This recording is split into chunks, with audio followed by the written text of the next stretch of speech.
Hey people, welcome to Who You Say I Am podcast for moms and wives and occasionally men.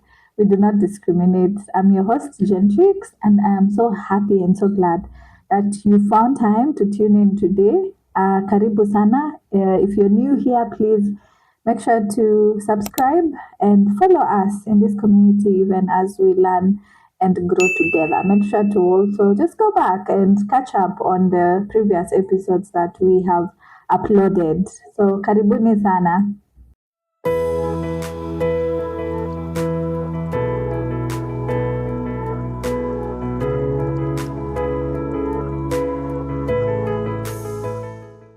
So if you're not new here, you know that we started a series last week on fighting fair in marriage, conflict resolution.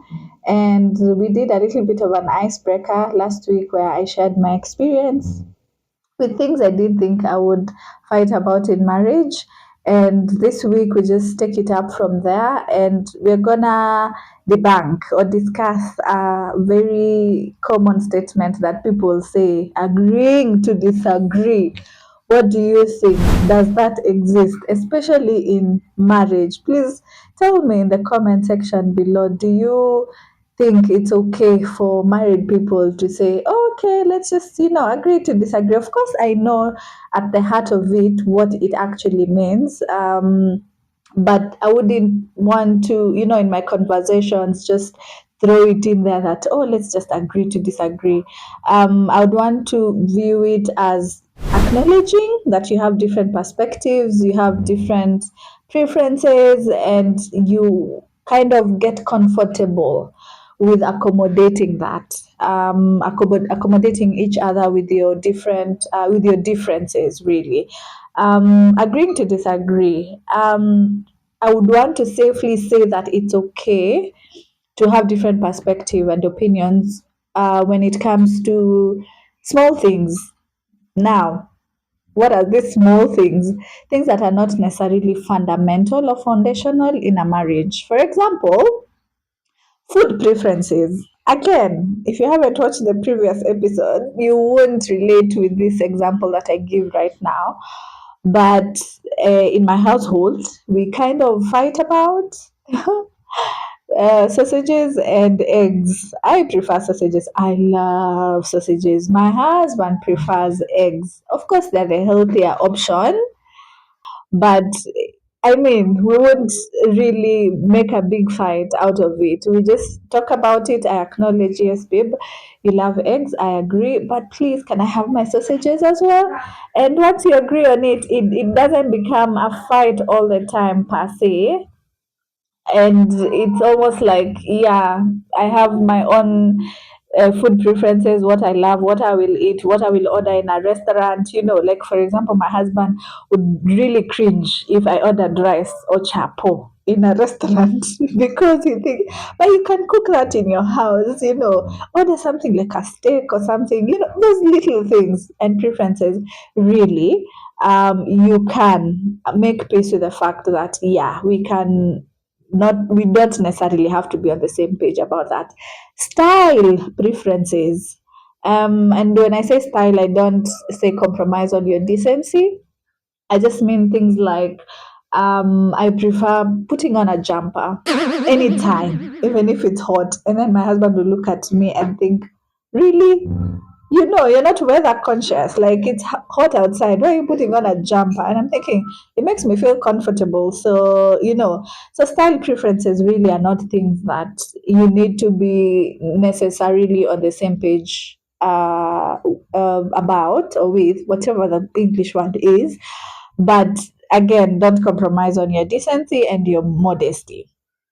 The other thing is non-essential opinions. I don't throw stones at me, but I think political views to some extent might count as non-essential opinions. I think you're free to vote for different people in your household. Like you don't have to agree on that, so long as the core of your marriage, really. Of course, I don't know whether I should give this example, but yeah, my husband and I voted for two different people in the previous election, but it didn't really affect our marriage. It's that my husband, there are things, there are core values, like there are things yeah, like we just don't necessarily see eye to eye on some of those political views, and it doesn't necessarily mean that our marriage is on the rocks because of that. So we have allowed ourselves, to think the way we think. We can try, and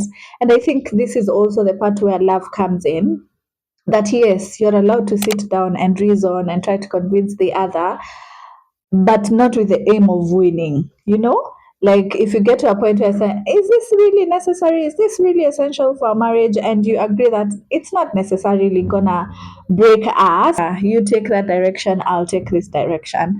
And it's okay to get to that point where you're not necessarily talking about things to win, but to be understanding of the other person and to make room for them and make space for them.